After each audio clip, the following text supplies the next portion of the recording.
And welcome to the show, everybody. Thanks for joining us. Michelle Truett's our guest. Michelle wears many hats in the community. We're going to talk about some of those hats that she wears.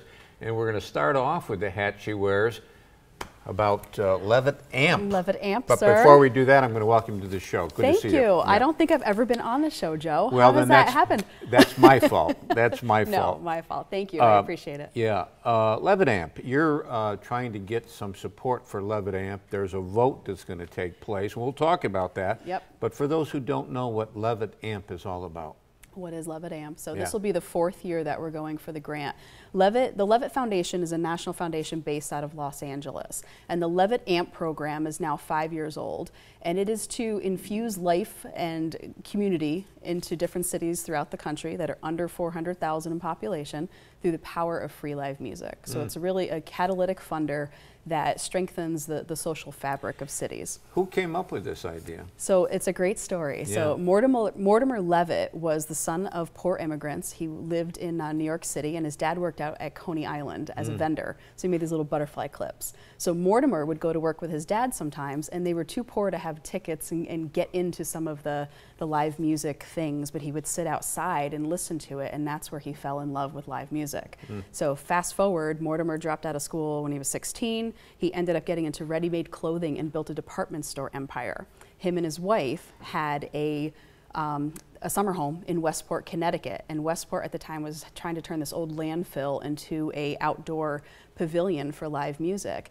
And Mortimer and his wife Mimi were the first ones to give money towards that, and they gave $25,000. So lo and behold, when they got there for that first night, they saw that it was named after them, and that started this big national effort. So they've got Levitt Foundation. After a while, he had like 90 department stores that he sold, and it went into this foundation. And his daughter moved to LA, and that's who runs that's why it's based there. And who discovered that there was this money out there? Kathy Bullwinkle, she was at a conference and met the executive director of the Levitt Foundation, who actually has ties to Boonville, New York, of all things. And her family had a house on Kirkland Avenue. Down in Utica. So it was just this ironic meeting, and we found out about this, and then Rusta Green got involved in some different entities, and we got the application in. So we've won it for the past 3 years. It's a competitive grant. So we have anywhere between 40 and 50 different cities across the country vie for this. The first phase, which we're coming up on November 1st through November 20th, is the public voting period. So they want to see that your community is really behind this and that it's something that they want brought to their city. So we have public voting, which hopefully will get us into the top 25 cities, and then Levitt picks the top 15 based off of our application. So it's a process. How do people vote? So they go to levittamp.org, and a lot of people who have registered before can just log in and vote. You can only vote once per city, but I believe you get 3 votes, so you can vote for a couple different cities if you'd like. Each individual person can vote? Each individual, okay. Yeah. But this year, I think, it's becoming more and more competitive as we go on, and again, it's in the 5th year, and we're going for our 4th year, so we just didn't get it that first year. So I think cities are getting crafty, and there's a lot of hype built up, as in Utica as well. So it's going to be competitive this year. So I really need people to go and vote, but also to share it and get some friends to vote. That's really the big thing. And you said that they can vote for one of 3? Or we're allowed to vote for 3 different cities. So I've made some good friends in different cities that we all kind of support and vote for each other. But I have now let me ask you this: if you can vote for 3 cities, would you be better off just voting once for one city, Utica? Hard to say. Yeah. We watch really closely, and we're constantly refreshing to see as we move. And if we do a push, then you'll see like Trenton, New Jersey do a push. So some of them are like pretty close, but the difference between the 1st place and the 25th place is thousands of votes. Okay. So we need to get some. You can also vote if you have more than one email address. You can go in for different email addresses. Now, who is our competition here?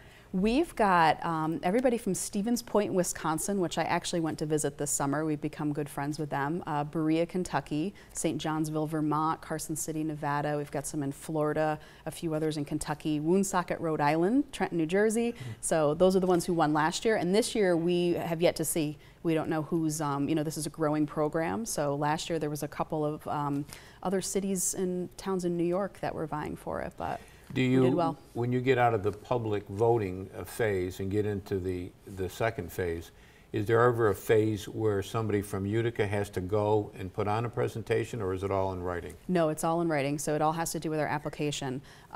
They, as far as I understand, have different people who review the applications who might not know Utica. You know, Levitt Foundation knows us because we have been working with them for 3 years. When we do win, they bring 2 people from every city out to LA for the convening. So we go out there and learn everything from best practices for throwing outdoor concerts, you know, different things for safety, different things for community outreach. I was lucky enough to go with Levitt to New Orleans just this past September talking about inclusive outreach. So that really is something that they hone in on, and they really love Utica because of our refugee and immigrant population and how this space, you know, we do it in Kopernik Park, which is right across from Munson. We'll talk about that in a minute. Yeah. Where it is, right? It would be helpful.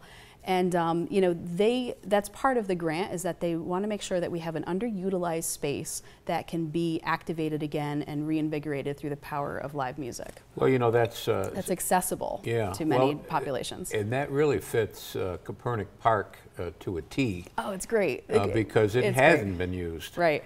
Kopernik Park, before we started using it, and kind of still, it's this little slice. It's right, we closed down Eagle Street, so it's right in between Park Ave and Genesee Street. High traffic. If you look at traffic counts, there's like tens of thousands of people on each of those roads, and then there's a lot of pedestrian traffic going through there. So there was literally like a little trail that was kind of trodden by feet through there.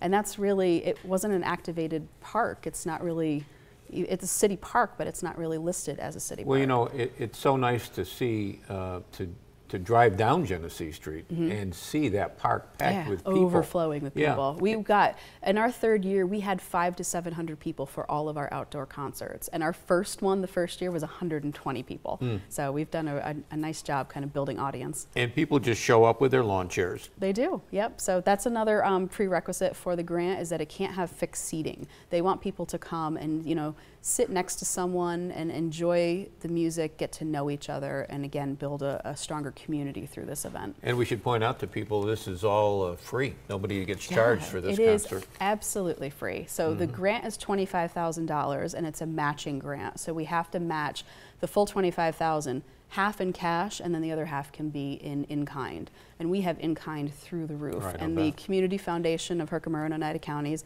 has been a partner with us for the past 3 years in helping us really get to that cash match. And then we have great corporate sponsors like Empire Recycling and Confidata came on board, and they are, Stephen Kowalski's a good friend and has been a client of mine forever, and he's a drummer, so he gets it, and he's been on board with us, which helps out. So we quadrupled the amount of corporate support we had from year 2 to year 3. Great. And we're hoping to do, you know, we hope to win this year, but we're hoping to do even better on that, in that realm. Good. We're going to take a break. We come back, though, we're going to be talking more with Michelle Truett about concerts and a bunch of other things. Short break, right back.